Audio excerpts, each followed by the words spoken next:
जय श्री कृष्णा। राधे राधे दोस्तों, आप सभी का दिन शुभ और मंगलमय हो। आप सभी पर भगवान विष्णु का आशीर्वाद सदैव ही बना रहे। आज की वीडियो में आप सुनेंगे वैशाख मास महात्म्य का अध्याय 7। पिछली वीडियो में आपने सुना था अध्याय 6। कर्म का फल व्यक्ति को ठीक उसी तरह ढूंढ निकालता है जैसे कि कोई बछड़ा हजारों गायों के बीच अपनी माँ को ढूंढ लेता है। इसलिए सदैव अच्छे कर्म करो। इससे पहले का अध्याय सुनने के लिए और अपना आशीर्वाद देने के लिए आप सभी को बहुत बहुत धन्यवाद। आज सुनिए वैशाख मास महात्म्य का 7वां अध्याय। और उससे पहले आप सुनेंगे एक ऐसे राजा की कहानी जो अपने ही शरीर का मांस खाकर अपना पेट भरा करता था। ऐसा कैसे संभव हुआ, यह जानने के लिए आज की इस कहानी को आप बहुत ही धैर्य के साथ सुनिए। यह कहानी है श्री राम राज्य की। जब भगवान राम अयोध्या पर शासन किया करते थे, अर्थात राज्य किया करते थे, एक बार भगवान श्री राम महर्षि अगस्त्य से मिलने के लिए उनके आश्रम पर पहुँचे। वहां पहुंचकर प्रभु श्री राम ने मुनि अगस्त्य को प्रणाम किया। भगवान श्री राम बोले, मुनि श्रेष्ठ, मैं दशरथ का पुत्र श्री राम आपको प्रणाम करने के लिए सेवा में उपस्थित हुआ हूँ। आप अपनी सौम्य दृष्टि से मेरी ओर देखिए। इतना कहकर उन्होंने बारंबार मुनि के चरणों में प्रणाम किया और कहा, भगवान, मैं शंबूक नामक शूद्र का वध करके आपके दर्शन की इच्छा से यहाँ आया हूँ। कहिए, आपके शिष्य कुशल से है ना? इस वन में कोई उपद्रव तो नहीं है? अगस्त्य जी बोले, रघु श्रेष्ठ, आपका स्वागत है। जगतवंद सनातन परमेश्वर, आपके दर्शन से आज मैं इन मुनियों सहित पवित्र हो गया। आपके लिए यह अर्घ्य प्रस्तुत है, इसे स्वीकार करें। आप अपने अनेकों उत्तम गुणों के कारण सदा सबके सम्मान पात्र हैं। मेरे हृदय में तो आप सदा ही विराजमान रहते हैं, अतः मेरे परम पूज्य हैं। आपने अपने धर्म से ब्राह्मण के मरे हुए बालक को जला दिया। भगवान, आज रात को आप यहाँ मेरे पास ही रहिए। महामते, कल सवेरे आप पुष्पक विमान से अयोध्या को लौट जाइएगा। सौम्य, यह आभूषण विश्वकर्मा का बनाया हुआ है। यह दिव्य आभरण है और अपने दिव्य रूप और तेज से जगमगा रहा है। राजन, आप इसे स्वीकार करके मेरा प्रे कीजिए, क्योंकि प्राप्त हुई वस्तु का पुनः दान कर देने से महान फल की प्राप्ति बताई गई है। श्री राम ने कहा, ब्राह्मण, आपका दिया हुआ दान लेना मेरे लिए तो बहुत निंदा की बात होगी। क्षत्रिय जानबूझकर ब्राह्मण का दिया हुआ दान कैसे ले सकता है? यह बात आप मुझे बताइए। किसी आपत्ति के कारण मुझे कष्ट हो, ऐसी बात भी नहीं है। फिर दान कैसे लूं? इसे लेकर मुझे केवल दोष का भागी होना पड़ेगा, इसमें बिल्कुल भी संदेह नहीं है। तब अगस्त्य जी बोले, श्री राम, प्राचीन सतयुग में जब अधिकांश मनुष्य ब्राह्मण ही थे, तब समस्त प्रजा राजा से हीन थी। एक दिन सारी प्रजा पुराण पुरुष ब्रह्मा जी के पास राजा प्राप्त करने की इच्छा से गई और कहने लगी, लोकेश्वर, जैसे देवताओं के राजा देवादिदेव इंद्र हैं, उसी प्रकार हमारे कल्याण के लिए भी इस समय एक ऐसा राजा नियत कीजिए जिसे पूजा और भेंट देकर सब लोग पृथ्वी का उपभोग कर सके। तब देवताओं में श्रेष्ठ ब्रह्मा जी ने इंद्र सहित समस्त लोकपालों को बुलाकर कहा कि तुम सब लोग अपने अपने तेज का अंश यहाँ एकत्रित करो। तब सभी लोकपालों ने मिलकर 4 भाग दिए। वह भाग अक्षय था, उसे अक्षय राजा की उत्पत्ति हुई। लोकपालों के उस अंश को ब्रह्मा जी ने मनुष्यों के लिए एकत्रित किया। उसी से राजा का प्रादुर्भाव हुआ, जो प्रजा के हित साधन में कुशल होता है। इंद्र के भाग से राजा सपर अपना आदेश चलाता है। वरुण के अंश से समस्त देहधारियों का पोषण करता है। कुबेर के अंश से वह याचकों को धन देता है और राजा में जो यमराज जी का अंश है, उसके द्वारा वह अपनी प्रजा को दंड देता है। रघु श्रेष्ठ, उसी इंद्र के भाग से आप भी मनुष्यों के राजा हुए हैं। इसलिए प्रभु, मेरा उद्धार करने के लिए ये आभूषण ग्रहण कीजिए। पुलस्त्य जी कहते हैं, राजन, तब श्री रघुनाथ जी ने महात्मा अगस्त्य के हाथ से वह दिव्य आभूषण ले लिया, जो बहुत ही विचित्र था और सूर्य की तरह चमक रहा था। उसे लेकर वह बहुत देर तक निहारते रहे। बार बार विचार करने लगे कि ऐसे रत्न तो मैंने विभीषण की लंका में भी नहीं देखे। इस प्रकार मन ही मन सोच विचार करने के बाद श्री राम जी ने महर्षि अगस्त्य से उस दिव्य आभूषण की प्राप्ति का वृत्तांत पूछना आरंभ कर दिया। भगवान श्री राम बोले, हे ब्राह्मण, यह रत्न तो बड़ा अद्भुत है, राजाओं के लिए भी ये अलभ्य ही है। आपको ये कहाँ से और कैसे मिल गया? किसने इस आभूषण को बनाया? तब अगस्त्य जी कहने लगे कि हे रघुनंदन, पहले त्रेता युग में एक बहुत विशाल वन था। उसका व्यास 100 योजन का था, किंतु उसमें ना कोई पशु रहता था, ना ही कोई पक्षी रहता था। उस वन के बीचों बीच 4 कोस लंबी एक झील थी, जो हंस और आदि पक्षियों से संकुल थी। वहां मैंने एक बड़े आश्चर्य की बात देखी कि सरोवर के पास ही एक बहुत बड़ा आश्रम था, जो बहुत पुराना होने पर भी अत्यंत पवित्र दिखाई देता था। किंतु उसमें कोई तपस्वी नहीं था और ना ही कोई जीव थे। मैंने उस आश्रम में रहकर ग्रीष्मकाल की एक रात बिताई। सवेरे उठकर जब तालाब की ओर चला तो रास्ते में मुझे बहुत बड़ा मुर्दा दिखाई पड़ा, जिसका शरीर अत्यंत हष्ट पुष्ट था। मालूम होता था किसी तरुण पुरुष का यह शव है। उसे देखकर मैं सोचने लगा, यह कौन है और इसकी मृत्यु कैसे हो गई, और यह इस महान वन में आया कैसे था। इन सारी बातों का मुझे अवश्य ही पता लगाना चाहिए। मैं खड़ा खड़ा यही सोच रहा था कि इतने में ही आकाश से एक दिव्य और अद्भुत विमान उतरता दिखाई दिया। वह परम सुंदर और मन के समान वेगशाली था। एक ही क्षण में वह विमान सरोवर के निकट आ पहुंचा। मैंने देखा उस विमान से एक दिव्य मनुष्य उतरा और सरोवर में स्नान कर उस मुर्दे का मांस खाने लगा। उस मोटे ताजे मुर्दे का भरपेट मांस खाकर वह फिर उस सरोवर में उतरा और उसकी शोभा को निहार कर फिर जल्द ही स्वर्ग की ओर जाने लगा। उस शोभा संपन्न देवोपन पुरुष को ऊपर जाते देखकर मैं कहने लगा कि स्वर्ग लोक के निवासी महाभाग हो, देखने में तो तुम देवता के समान लगते हो, किंतु तुम्हारा भोजन तो बहुत ही घृणित है। सौम्य ऐसा भोजन क्यों करते हो? कहाँ रहते हो? रघुनंदन, मेरी बात सुनकर उस स्वर्गवासी पुरुष ने हाथ जोड़कर कहा, विप्रवर, मेरा जैसा वृत्तांत है उसे आप सुनिए। पूर्व काल की बात है, विदर्भ देश में मेरे महायशस्वी पिता राज्य करते थे। वे वसुदेव के नाम से त्रिलोकी में विख्यात और परम धार्मिक थे। उनकी 2 पत्नियां थीं। उन दोनों में एक एक करके 2 पुत्र हुए। मैं उनका ज्येष्ठ पुत्र था और लोग मुझे श्वेत कहते थे। मेरे छोटे भाई का नाम शरद था। पिताजी की मृत्यु के बाद पूर्ववासियों ने विदर्भ देश के राज्य पर मेरा अभिषेक कर दिया, मुझे राजा बना दिया और फिर मैं वहां पूरी सावधानी के साथ राज्य संचालन करने लगा। इस प्रकार राज्य और प्रजा का पालन करते करते मुझे कई हजार वर्ष बीत गए। एक दिन किसी निमित्त को लेकर मुझे प्रबल वैराग्य हो गया और मैं मृत्यु पर्यंत तपस्या का निश्चय करके इस तपोवन में चला आया। राज्य पर मैंने अपने छोटे भाई महारथी सूरत का अभिषेक कर दिया। फिर इस सरोवर पर आकर मैंने अत्यंत कठोर तपस्या आरंभ की। उसके प्रभाव से मुझे भुवन में सर्वश्रेष्ठ कल्याण में ब्रह्मलोक की प्राप्ति हुई, किंतु वहां पहुंचने पर मुझे भूख और प्यास अधिक सताने लगी। मेरी इंद्रियां तिलमिला उठी। मैंने त्रिलोकी के सर्वश्रेष्ठ देवता ब्रह्मा जी से पूछा कि भगवान, यह लोक तो भूख और प्यास से रहित सुना गया है। यह मुझे किस कर्म का फल प्राप्त हुआ है कि भूख और प्यास यहाँ भी मेरा पीछा नहीं छोड़ती? हे देव, जल्दी बताइए, मेरा आहार क्या है? महामने, इस पर ब्रह्मा जी ने बहुत देर तक सोचने के बाद कहा, तात, पृथ्वी पर कुछ दान किए बिना यहाँ कोई वस्तु खाने को नहीं मिलती। तुमने उस जन्म में भिखारियों को कभी भीख नहीं दी। जब तुम राजभवन में रहकर राज्य करते अतिथियों को कोई भोजन नहीं मिला है, इसलिए यहाँ रहते हुए भी तुम्हें भूख और प्यास का कष्ट भोगना पड़ा। उस समय भूल से यह मोहवश तुम्हारे द्वारा किसी हुए भी तुम्हें भूख और प्यास का कष्ट भोगना पड़ता है। राजन, तरह तरह के आहार से जिसको तुमने भली भांति पुष्ट किया था, वह तुम्हारा उत्तम शरीर यहाँ पड़ा हुआ है। अब उसी का मांस खाओ और उसी से तुम्हारी तृप्ति होगी। ब्रह्मा जी के ऐसा कहने पर मैंने पुनः उनसे निवेदन किया, हे प्रभु, अपने शरीर का भक्षण कर लेने पर भी मेरे लिए दूसरा कोई आहार नहीं रह जाता जिससे इस शरीर की भूख मिट सके और कभी चुकने वाला ना हो। ऐसा कोई भोजन मुझे देने की कृपा कीजिए। तब ब्रह्मा जी ने कहा, तुम्हारा शरीर ही अक्षय बना दिया गया है। उसे प्रतिदिन खाकर तुम तृप्ति का अनुभव करते रहोगे। इस प्रकार अपने ही शरीर का मांस खाते खाते जब तुम्हारे 100 वर्ष पूरे हो जाएंगे, उस समय तुम्हारे विशाल और दुर्गम तपोवन में महर्षि अगस्त्य पधारेंगे। उनके आने पर ही तुम इस संकट से छूट पाओगे। राजश्री, वे इंद्र सहित संपूर्ण देवताओं और असुरों का भी उद्धार करने में समर्थ हैं। फिर तुम्हारे इस घृणित आहार को छुड़ाना उनके लिए कौन सी बड़ी बात है?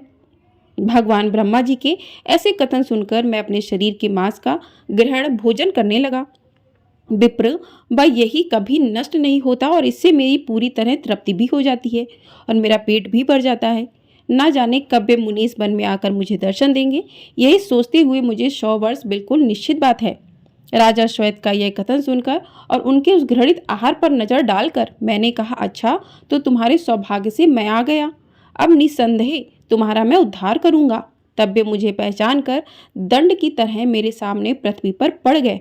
यह देखकर मैंने उन्हें उठा लिया और कहा, बताओ मैं तुम्हारा कौन सा उपकार करूं। राजा बोले, ब्राह्मण इस घृणित भोजन से और जिस पाप के कारण मुझे यह प्राप्त हुआ है उससे मेरा आज आप उद्धार कीजिए, जिससे मुझे अक्षय लोक की प्राप्ति हो सके। ब्राह्मण से अपने उद्धार के लिए मैं यह दिव्य आभूषण आपको भेंट करता हूँ, से लेकर आप मुझ पर कृपा कीजिए। रघुनंदन उस स्वर्गवासी राजा की यह दुख भरी बातें सुनकर उनके उद्धार की दृष्टि से ही वो दान मैंने स्वीकार किया, लोभवश स्वीकार नहीं किया था। उस आभूषण को लेकर जैसे ही मैंने अपने हाथ पर रखा उसी समय उनका वह मुर्दा शरीर अदृश्य हो गया और फिर मेरी आज्ञा लेकर वह राजश्री बड़ी प्रसन्नता के साथ विमान द्वारा ब्रह्मलोक को चले गए। इंद्र के समान तेजस्वी राजश्री ने ही मुझे यह सुंदर आभूषण दिया था और इसे देकर वे पाप से मुक्त हो गए। एक बार प्रेम से बोलिए जय श्री राम। तो ये थी आज की कहानी। अब सुनिए आज का अध्याय। आज सुनिए धर्मवड़ की कथा, कलयुग की अवस्था का वर्णन, धर्मवड़ और पितरों का संवाद, वैशाख अमावस्या की श्रेष्ठता का, वैशाख मास की अक्षय तृतीया और द्वादशी की महत्ता, द्वादशी के पुण्य दान से एक कुतिया के उद्धार की कथा। मिथिलापति ने पूछा, हे ब्राह्मण, इस वैशाख मास में कौन कौन सी तिथियां पुण्यदायिनी हैं, कृपया बताइए। तब श्रुतदेव जी बोले कि सूर्य के मेष राशि में स्थित होने पर वैशाख मास में 300 तिथियां पुण्यदायिनी हो जाती हैं। एकादशी में किया हुआ पुण्य कोटि गुना होता है। उसमें स्नान दान तपस्या होम देव पूजा पुण्य कर्म और कथा का श्रवण किया जाए तो वह तत्काल मुक्ति देने वाला हो जाता है। जो रोग आदि से ग्रस्त और दरिद्रता से पीड़ित हो वह मनुष्य इस कथा को सुनकर धन्य हो जाता है। वैशाख मास मन से सेवन करने योग्य है क्योंकि वह समय उत्तम गुणों से युक्त है। दरिद्र, घनाढ़, पंगु, अंधा, नपुंसक, विधवा, साधारण स्त्री, पुरुष, बालक, युवा, वृद्ध तथा रोग से पीड़ित मनुष्य ही क्यों न हो, वैशाख मास का धर्म सभी के लिए अत्यंत सुख देने वाला है।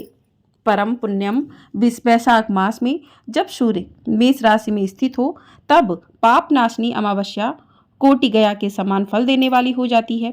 राजन, जब धरती पर राजश्री सावर्णी का शासन था उस समय 30वें कलयुग के अंत में सभी धर्मों का लोप हो चुका था। उसी समय आनर्थ देश में धर्मवड़ नाम से विख्यात एक ब्राह्मण थे। मुनिवर धर्मवड़ ने उस कलयुग में किसी समय महात्मा मुनियों के सत्र याग में सम्मिलित होने के लिए पुष्कर क्षेत्र की यात्रा की। वहां कुछ व्रतधारी महर्षियों ने कलयुग की प्रशंसा करते हुए कहा कि सतयुग में भगवान विष्णु को संतुष्ट करने वाला जो पुण्य 1 वर्ष में साध्य है वही त्रेता में 1 मास में और द्वापर में 15 दिनों में साध्य होगा। किंतु कलयुग में भगवान विष्णु का स्मरण कर लेने मात्र से ही 10 गुना पुण्य प्राप्त हो जाता है। कलयुग में बहुत थोड़ा सा पुण्य भी कोटि गुना होता है। जो एक बार भी भगवान का नाम लेकर दया दान करता है वह दुर्भिक्ष में अर्थात काल में अन्न देता है, वह निश्चय ही ऊर्ध्वलोक में गमन करता है। यह सुनकर देवर्षि नारद हंसते हुए उन्मत्त के समान रट करने लगे। सभासदों ने पूछा, नारद जी क्या बात है? तब बुद्धिमान नारद जी ने हंसते हुए उन सभी को उत्तर दिया कि नारायण नारायण, आप लोगों का कहना सत्य है। इसमें संदेह नहीं है कि कलयुग में स्वल्प कर्म से भी महान पुण्य का साधन किया जाता है। कलेश का नाश करने वाले भगवान केशव स्मरण मात्र से ही प्रसन्न हो जाते हैं। फिर भी मैं आप लोगों से यही कहता हूँ कि कलयुग में ये 2 बातें दुर्घट है, शिष्टेंद्रिय का निग्रह और जीवा को वश में रखना। ये दोनों कार्य जो भी सिद्ध कर ले वही नारायण स्वरूप है, इसलिए कलयुग में आपको यहाँ नहीं ठहरना चाहिए। नारद जी की बात सुनकर उत्तम व्रत का पालन करने वाले महर्षि सहसा यज्ञ को समाप्त करके सुखपूर्वक चले गए। धर्मवड़ ने भी वह बात सुनकर भूलोक को त्याग देने का विचार किया। उन्होंने ब्रह्मचर्य व्रत धारण करके दंड और कमंडल हाथ में लिया और जटा बलकलधारी होकर कलयुग के अनाचार पुरुषों को देखने के लिए घर छोड़कर चल दिए। उनके मन में बड़ा विस्मय हो रहा था। उन्होंने देखा प्रायः मनुष्य पापाचार में प्रवृत्त होकर बड़े भयंकर और दुष्ट हो गए हैं।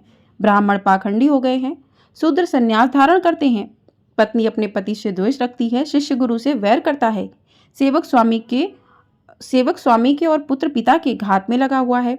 ब्राह्मण शूद्रवत और गौएं बकरियों के समान हो गई हैं। वेदों में केवल गाथा की प्रधानता रह गई है। शुभ कर्म साधारण लौकिक कृत्यों के समान ही रह गए हैं। इनके प्रति किसी की भी महत्व बुद्धि नहीं है। भूत प्रेत और पिशाच आदि की उपासना चल रही है। सभी लोग मैथुन में आ सकते हैं और उसके लिए अपने प्राण भी खो बैठते हैं। सब लोग झूठी गवाही देते हैं। मन में सदा छल और कपट भरा रहता है। कलयुग में सदा लोगों के मन में कुछ और, बाड़ी में कुछ और कर्मों में कुछ और ही देखा जाता है। सबकी विद्या किसी न किसी स्वार्थ को लेकर ही होती है और केवल राजभवन में ही उसका आदर होता है। संगीत आदि कलात्मक विद्या भी राजाओं को प्रिय है। कलयुग में अधर्म मनुष्य पूजे जाते हैं और श्रेष्ठ पुरुषों की अवहेलना होती है।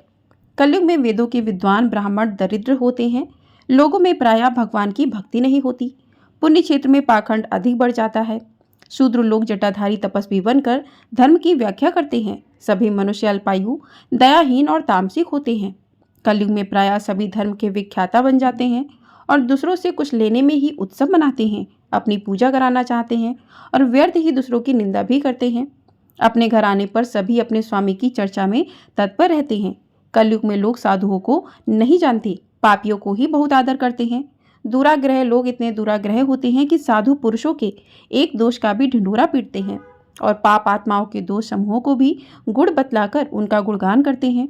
कलयुग में गुणहीन मनुष्य दूसरों की गुण ना देखकर उनके दोष ही ग्रहण करते हैं। जैसे पानी में रहने वाली जोक प्राणियों के रक्त पीती है, जल नहीं पीती, उसी प्रकार जोक के धर्म से संयुक्त होकर मनुष्य दूसरे का रक्त चूसते हैं। औषधियाँ शक्तिहीन होती हैं। रीतियों में उलटफेर हो जाता है। सभी राष्ट्रों में अकाल पड़ता है। कन्या योग समय में संतान उत्पन्न नहीं करती। लोग नट और नर्तक की विद्याओं से विशेष प्रेम करते हैं। जो वेद वेदांत की विद्याओं में तत्पर और अधिक गुणवान हैं, उन्हें अज्ञानी मनुष्य सेवक की दृष्टि से देखते हैं। वे सबके सब भ्रष्ट होती हैं। कलयुग में प्रायः लोग श्राद्ध कर्म का भी त्याग कर देते हैं। वैदिक कर्मों को छोड़ बैठते हैं। प्रायः जीवा पर भगवान विष्णु के नाम कभी नहीं आते। लोग श्रृंगार रस में अधिक आनंद का अनुभव करते हैं और उसी के गीत गाया करते हैं। कलयुग के मनुष्यों में ना कभी भगवान विष्णु की सेवा देखी जाती है, ना शास्त्रीय चर्चा होती है, ना कहीं यज्ञ की दीक्षा है, ना विचार का लेश है, ना तीर्थ यात्रा है और ना दान धर्म ही होते देखे जाते हैं। ये कितने आश्चर्य की बात है। उन सबको देखकर धर्मबड़ को बड़ा भय लगा। पाप से कुल की हानि होते देख अत्यंत आश्चर्य से चकित होकर वे दूसरे द्वीप में चले गए। सब द्वीपों और लोकों में विचरते हुए बुद्धिमान धर्मवर्ण किसी समय कौतूहलवश पितृलोक में गए। वहां उन्होंने कर्म से कष्ट पाते हुए पितरों को बड़ी भयंकर दशा में देखा। वे दौड़ते, रोते और गिरते पड़ते थे। उन्होंने अपने पितरों को भी नीचे अंधकूप में पड़े हुए देखा। उन्हें देखकर आश्चर्यचकित होकर दयालु धर्मवर्ण ने पूछा, आप लोग कौन हैं? किस दुष्ट कर्म के प्रभाव से आप इस अंधकूप में पड़े हुए हैं? तब पितर कहने लगे, हम श्री वत्स गोत्र वाले हैं। पृथ्वी पर हमारी कोई संतान नहीं रह गई, अतः हम श्राद्ध और पिंड से वंचित हैं। इसलिए हमें नरक का कष्ट भोगना पड़ता है। संतानहीन दुरात्मा का अंधकूप में पतन होता है। हमारे वंश में एक ही महायशस्वी पुरुष है जो धर्मवड़ के नाम से विख्यात है, किंतु वह तो विरक्त होकर अकेला घूमता फिरता है। उसने ग्रस्त धर्म को स्वीकार ही नहीं किया। वह एक ही तंतु हमारे कुल में बचा हुआ है। उसकी भी आयु क्षीण हो जाने पर हम लोग घोर अंधकूप में गिर पड़ेंगे, जहाँ से फिर निकलना बहुत कठिन होगा। इसलिए तुम पृथ्वी पर जाकर धर्मबड़ को समझाओ। हम लोग दया के पात्र हैं। हमारे वचनों से उसे यह बताओ कि हमारी वंश रूपा दुर्वा को काल रूपी नरक हर दिन खा रहा है। क्रमशः सारे वंश का नाश हो गया है। तुम ही बचे हो। जब तुम भी मर जाओगे तब संतान परंपरा न होने के कारण तुम्हें भी अंधकूप में गिरना पड़ेगा। इसलिए ग्रस्त धर्म को स्वीकार करके संतान की वृद्धि करो। इससे हमारी और तुम्हारी दोनों की ऊर्ध्व गति होगी। अगर एक भी पुत्र वैशाख माघ या कार्तिक मास में हमारे उद्देश्य से स्नान, श्राद्ध और दान करेगा तो उससे हम लोगों की ऊर्ध्व गति होगी और इस नरक से उद्धार भी हो जाएगा। अगर एक पुत्र भी भगवान विष्णु का भक्त हो जाए, एक भी एकादशी का व्रत रखने लगे, या यदि एक भी भगवान विष्णु की पापनाशक कथा सुन ले, तो उसकी 100 बीती हुई पीढ़ियों का और 100 आने वाली पीढ़ियों का उद्धार हो जाएगा। वे पीढ़ियां पाप से ढकी होने पर भी नरक का दर्शन नहीं करती। दया और धर्म से रहित उन बहुत से पुत्रों के जन्म से कन्या क्या लाभ, जो कुल में उत्पन्न होकर सर्वव्यापी भगवान नारायण की पूजा नहीं करते। इस प्रकार प्रिय वचनों द्वारा धर्मवर्ण को समझाकर तुम उसे विरक्तिपूर्ण ब्रह्मचर्य आश्रम से ग्रस्त आश्रम में प्रवेश करने की सलाह दो। पितरों की यह बात सुनकर धर्मवर्ण बड़ा आश्चर्यचकित हुआ और हाथ जोड़कर बोला कि मैं ही धर्मवर्ण नाम से विख्यात आपके वंश का दुराग्रह बालक हूँ। इस कलयुग के 3 चरण बीत गए। अंतिम चरण में भी 3.5 भाग बीत चुके। मेरा तो जन्म ही व्यर्थ बीता है। क्योंकि जिस कुल में मैंने जन्म लिया उसमें माता पिता के ऋण को भी मैंने नहीं चुकाया। पृथ्वी के भारभूत उस शत्रु तुल्य पुत्र के उत्पन्न होने से क्या लाभ, जो पैदा होकर भगवान विष्णु और देवताओं की तथा पितरों की पूजा न करे। मैं आप लोगों की आज्ञा का पालन करूंगा। बताइए पृथ्वी पर किस प्रकार मुझे कलयुग से और संसार में भी बाधा प्राप्त नहीं होगी। धर्मबड़ की बात सुनकर पितरों के मन को कुछ आश्वासन मिला। फिर वे बोले, बेटा तुम गृहस्थ आश्रम स्वीकार करके संतानोत्पत्ति के द्वारा हमारा उद्धार करो। जो भगवान विष्णु की कथा से अनुरक्त होते, निरंतर श्री हरि का स्मरण करते और सदाचार के पालन में तत्पर रहते, उन्हें कलयुग बाधा नहीं पहुंचाता। पुत्र, जिसके घर में शालिग्राम शिला या फिर महाभारत की पुस्तक हो, उसे भी कलयुग बाधा नहीं दे सकता। जो वैशाख मास के धर्मों का पालन करता, माघ स्नान में तत्पर होता और कार्तिक मास में दीपदान करता है, उसे भी कलयुग की बाधा प्राप्त नहीं होती। जो प्रतिदिन महात्मा भगवान विष्णु की पापनाशक और मोक्षदायिनी दिव्य कथा सुनता है, जिसके घर में बलि वैश्वदेव होता है, शुभ कड़ी तुलसी स्थित होती है और जिसके आंगन में उत्तम गौ रहती है, उसे भी कलयुग बाधा नहीं देती। इसलिए इस पापमय युग में भी तुम्हें कोई भय नहीं है। बेटा शीघ्र पृथ्वी पर जाओ, इस समय वैशाख मास चल रहा है। यह सभी का उपकार करने वाला मास है। सूर्य की मेष राशि में स्थित होने पर 300 तिथियां पुण्यदायिनी मानी गई हैं। एक एक तिथि में किया हुआ पुण्य कोटि कोटि गुना अधिक होता है। उनमें भी जो वैशाख मास की अमावस्या तिथि है, वह मनुष्य को मोक्ष देने वाली है, देवताओं और पितरों को बहुत प्रिय है, शीघ्र ही मोक्ष की प्राप्ति कराने वाली है। जो उस दिन पितरों के उद्देश्य से श्राद्ध करते हैं और जल से भरा हुआ घड़ा और पिंडदान देते हैं, उन्हें अक्षय फल की प्राप्ति होती है। इसलिए महामते, तुम शीघ्र जाओ और जब अमावस्या हो तब कुंभ सहित श्राद्ध और पिंडदान करो। सबका उपकार करने के लिए गृहस्थ धर्म का आश्रय लो। धर्म अर्थ और काम से संतुष्ट होकर उत्तम संतान पाकर फिर मनुवृत्ति से रहते हुए सुखपूर्वक दीप दीपांतरों में घूमो। पितरों के इस प्रकार आदेश देने पर धर्मबड़ मुनि बड़ी शीघ्रता से धरती लोक पर आ गए। वहां मेष राशि में सूर्य में स्थित रहते हुए वैशाख मास में प्रातःकाल स्नान करके देवताओं ऋषियों पितरों का तर्पण किया। फिर कुंभदान सहित पाप विनाशक श्राद्ध करके उसके द्वारा पितरों को पुनरावृत्ति रहित मुक्ति प्रदान की। इसके बाद उन्होंने स्वयं विवाह करके उत्तम संतान को जन्म दिया और लोक में उस पाप नाशनी अमावस्या तिथि को प्रसिद्ध किया। इसके बाद वे भक्ति पूर्वक भगवान की आराधना करने के लिए हर्ष के साथ गदमादन पर्वत पर चले गए। इसी के साथ आज का अध्याय यहीं पर समाप्त हुआ। इसके आगे का वृत्तांत आप अगले अध्याय में सुनेंगे। प्रेम से बोलिए जय श्री कृष्णा, राधे राधे। भगवान विष्णु की जय।